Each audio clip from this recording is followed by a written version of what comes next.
Good morning, everyone, and thank you for joining us today. We are here to officially announce the turning point we have all been anticipating.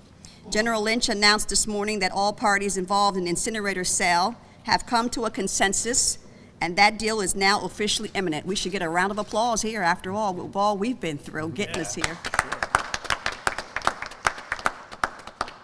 Many details of the plan are still in discussion and negotiation. However, the way is now clear to have a proposed plan for the sale of the incinerator and the leasing of the parking facilities before the Commonwealth Court by the end of next month. The agreed upon sale would be a modification to the Commonwealth Court confirmed recovery plan, and any deal that is structured must go before court approval. The details of the plan will be made public at that time, a few short weeks from now. Currently, it is anticipated that the final sign closing will take place after the lawyers prepare final documents in mid to late October. This sale will permanently absolve the City of Harrisburg and the Harrisburg Authority from all future liability related to the incinerator. This is good news, and the first step in what we will become a model for third-class cities all around the world to structure a way to financially solvency without bankruptcy. This leaves the second great challenge of my administration, the structural deficit, to be addressed. This transaction will also stabilize the city's budget through 2016, leaving the new administration an opportunity to come in with no stress, no added burden, and eliminated of the incinerator debt, and therefore they should be able to run, hitting the ground, doing great things. New and improved revenue streams will help move the city toward a balanced budget and spur economic growth for the post-economic recovery of the city of Harrisburg. My administration is working hard right now to have a number of economic development initiatives in place by that time, as we have already started. We are working with council to pass necessary economic development incentives to jumpstart development in this city. Consultants are working with CREDEC and the Business Advisory Council on a comprehensive neighborhood and neighborhood economic plan for the city right now. This is a wonderful day. Great news, another great day in the city of Harrisburg and the region. There is not enough time in the day to thank many, many people involved in this landmark recovery process under the amended Act 47 process. But let me begin with a few expressions of gratitude.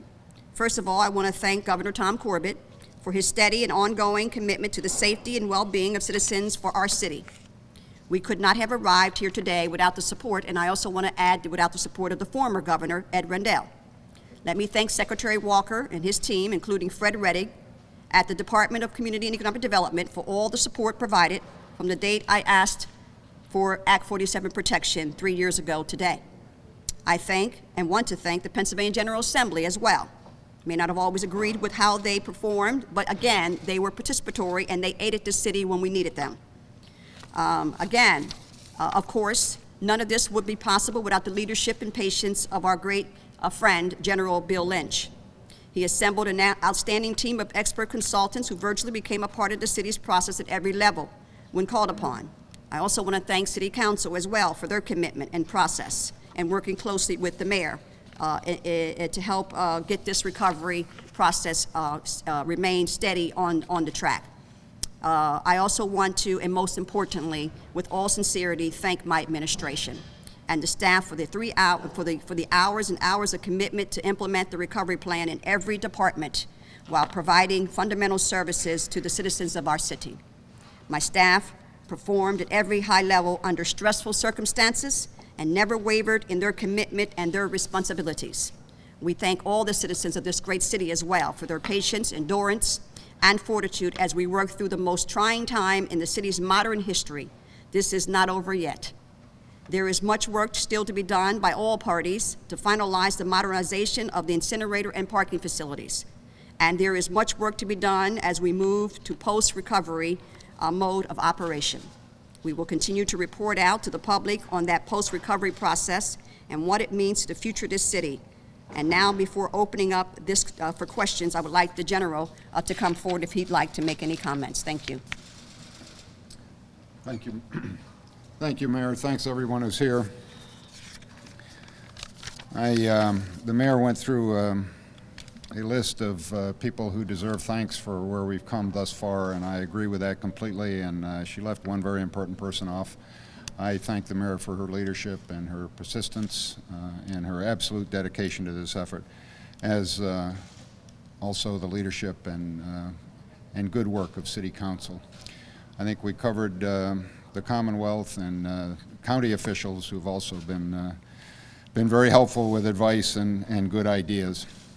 I think the thing I would like to emphasize today is that the difference is a change in attitude, which is very difficult to quantify, but very important nonetheless. And what's changed here is that we have agreed to work together. By we, I mean the creditors we spend a lot of time with. The difference is that we've agreed to stop negotiating against each other and instead agreed to continue to work together towards a solution. We understand that that solution will probably be imperfect from any single point of view, but we agree that it will be far superior to the alternative, which you see in the newspapers that it's taking place in other cities. And I want to caution you, lest you think that this is somehow over. We're a long way from complete. Part of our agreement is that we have agreed to fight. We've agreed to argue with each other, but we've agreed that we will do that in public, and in private. And we have agreed that we will not let those disagreements get to the point where anybody pulls the plug and says, that's it, I'm out of here.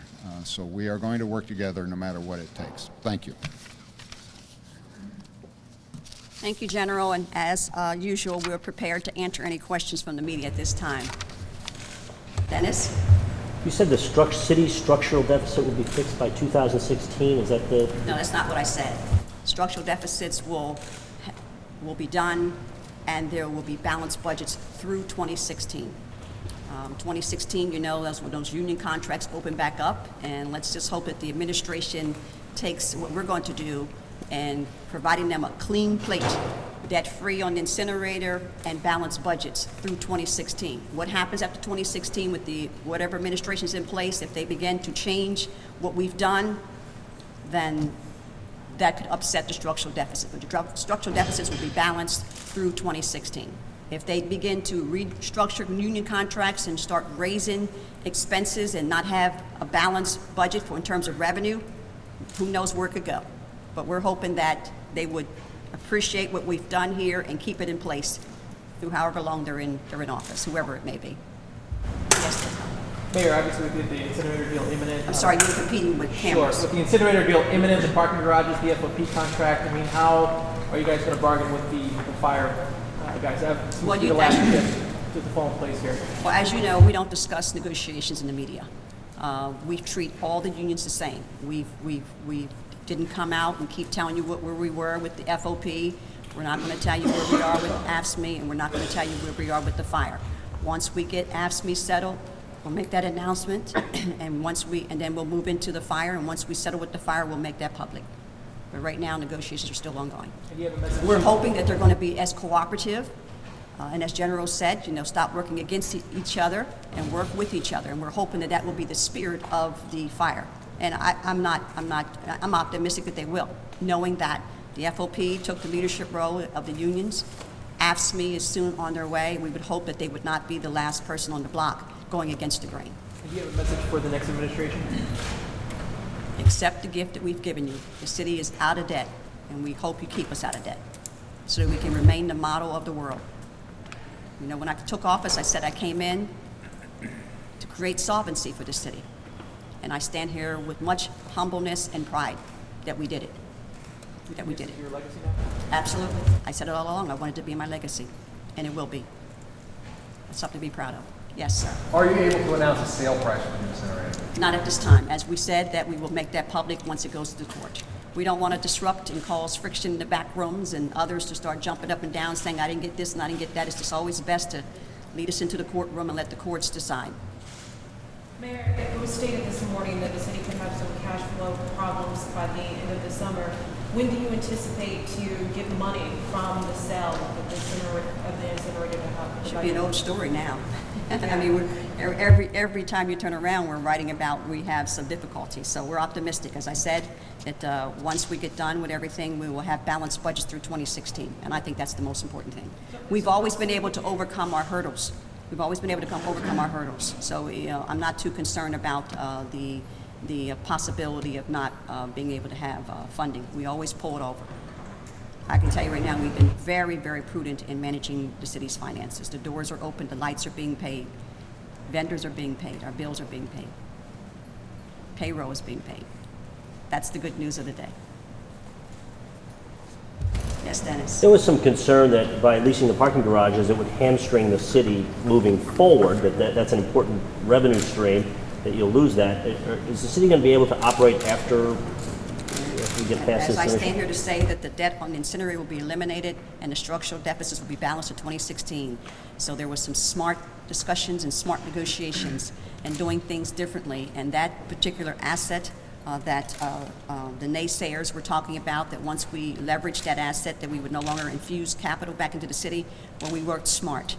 And we're going to be making sure that because the asset is out of our possession, that we'll still get cash infused back into us.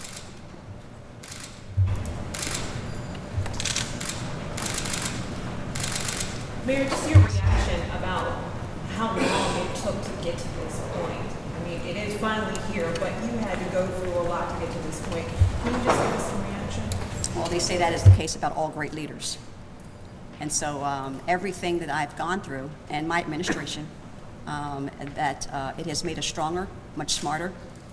Quite frankly, I feel that when I go out into the world, wherever I go, I'll be much more knowledgeable about how cities are governed and should be governed and how to get them out of recovery when I stand toe-to-toe with my colleagues of other mayors around the world. I will say this, that some things were unnecessary, but that's the art and the muddiness of politics. And the key to a successful leader is to stay focused no matter what. And I think I've done that well. So it's a joyful day for the citizens of Harrisburg, and this region. And does it say to you at all that it's good that the city avoided bankruptcy? I couldn't agree with you more. As you know, I fought hard to keep the city out of bankruptcy and took a lot of ridicule. And that's what you have to do. When the grain is going against you, when you know that the plan is not perfect, but it's a better plan than the quick fix, and that is to turn your back on your responsibility, which is what bankruptcy would have allowed others to do, as opposed to getting in, rolling up your sleeves, and really toughing it out. Again, like I said, Harrisburg will be a model for other cities. So again, very complex resolution. When you say, Mayor, about the longevity of it, quite frankly, I'm amazed that we have been able to get this done in 4 years. I am amazed that we were able to get this done in 4 years, because quite frankly, what we've inherited, it really should have taken longer for us to get this done. Mayor, do you think this solution, where you are right now, this potential solution, do you think this would have been possible without the state receivership? Absolutely not. If I had to look back and where city council, the politics was at that time,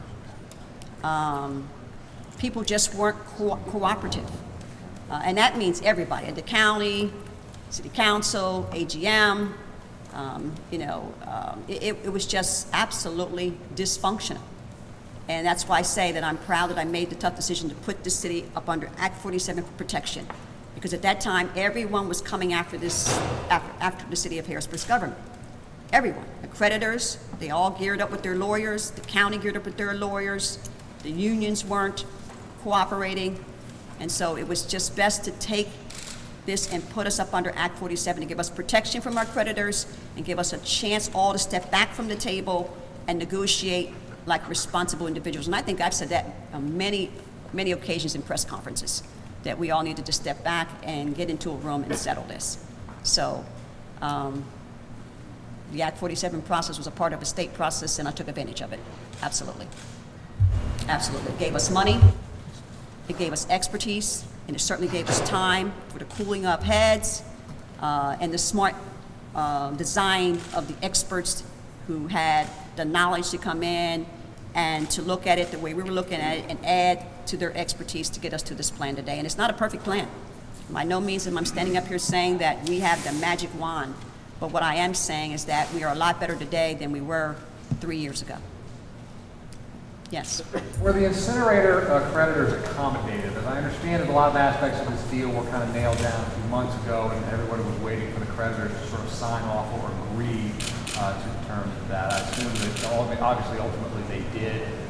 Did anybody have to take a haircut? That's right. Well, let's say this. We said that it was complex. We said that everyone should take a haircut, and everyone did. I'll leave it like that. It's been a global haircut for everyone. As you know, the unions were, in fact, we just got the unions really to commit. As you know, the FOP was the first, and we commend them for taking that leadership role. The leadership of the FOP, Jason Brinker, he had a tough job there too. We thank the officers who ultimately ended up voting for the plan. We're expecting the same, and hopefully the ASME will do the same. And we're also expecting the fire to do the same under their leadership. AGM, I mean, you can look all around the world and see the trouble that AGM is in. It took us a long time to get a lot of people to the table. And surely the creditors weren't absent of that. And so when we talk about a global haircut, everyone was called on to take a haircut. And we look at our taxpayers, we thank them because, again, they had to endure an EIT increase and a property tax increase. And so that's why I say this is the model of the world.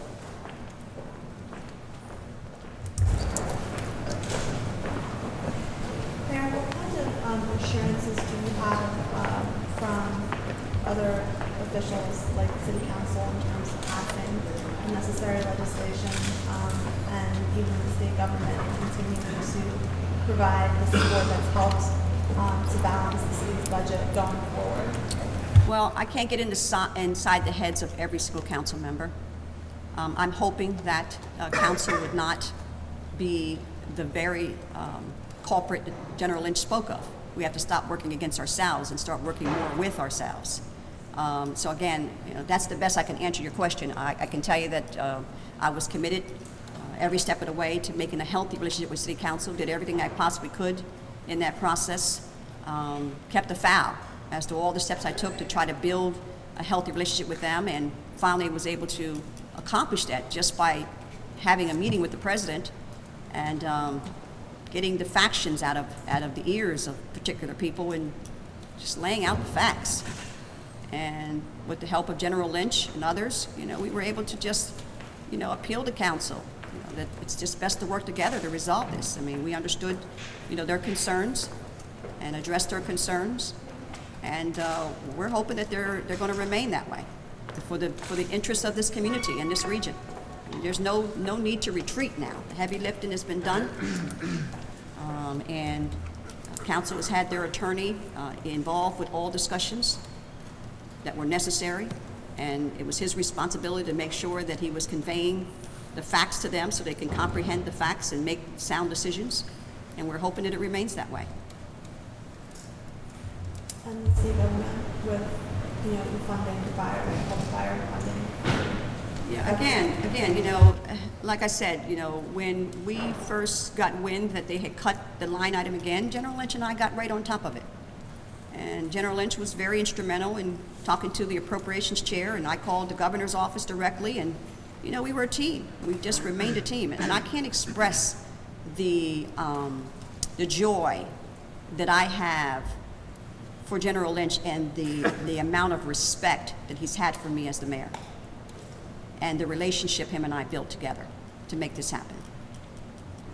It just. That you were going forward, and you guys were obviously successful in lobbying this time around for enough funding to. I think that the state has much to bear as well in terms of keeping the city. It's the capital. Not only the fact that it's the capital. That's almost secondary to me. What is important is that elected officials are called and they take an oath that they're going to be honorable, honest, and that they're going to serve the people. And they're not going to be constantly concerned about their own special interests. No matter whether these elected officials serve other municipalities, they come here every day to do business for their municipalities, and it's only right to make sure that the very sitting government has the tools and the support they need to effectively govern a city that they come every day to do business. It's just good for business development, business stability, the growth of the city, the growth of the economy, the stability of the economy. It just makes sound sense for the state to continue to be the leader, which is why I always said that, you know, the governor could become the poster child. You know, if the state legislator, both the House and the Senate, as well, join the governor in helping to ensure that Harrisburg does not go into bankruptcy or collapse. And that's why I continue to build those relationships. You know, got criticized for hobnobbing sometimes with Republicans, but you know, as a mayor, I can't choose sides. I'm a Democrat, proud to be one. But as a mayor, I can't say I'm not going to make decisions with the Republicans and only make decisions with the Democrats. It's suicidal, politically suicidal, and it's not in the best interest of the citizens. And so, you know, it's just always best for us to find a way to make things happen.